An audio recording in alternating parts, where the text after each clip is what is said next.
Сәлем. Бұл нұсқалық QSamruk.kz сайтында қауа тіркелу болатына арналған. Ұялы телефонын тіркелу ыңғайлы болса, реттілігі дәл осындай. Немесе біздің Самрук қызметі Instagram желісіндегі нұсқалықты пайдалана аласыз. Сілтемесін сипаттамада таба аласыз. Алдымен QSamruk.kz сайтына кіру керек. Негізгі бетте тіркеу түймесін басыңыз. Тіркеу формасын толтырыңыз. Тегі, аты, әкесінің аты, электрондық пошта, ұялы телефоныңызды қажетті аймақтарға енгізіңіз. Жұмыс ізденуші опциясын таңдап, растау кодын енгізіңіз және сайтты пайдалану шарттарын қабылдауды растау үшін құзбелгіні қойыңыз. Тіркеу түймесін басыңыз. Сондай-ақ Самрук қызметке Facebook, Google немесе LinkedIn аккаунты арқылы тіркелуге болады.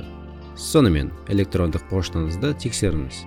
Тиме арқылы тіркелгеніңізді белсендіріңіз және құпия сөзді орнатыңыз. Құпия сөзді орнатқаннан кейін сіз резюме толтыру үшін жеке кабинетіңізге бара аласыз. Бос орындарға өтініш беру үшін профильді толтыру керек. Сондай-ақ түйіндемелерді headhunter.kz сайтынан импорттай аласыз. Осыдан кейін сіз қолайлы бос орындарға өтініш бере аласыз. Сәттілік!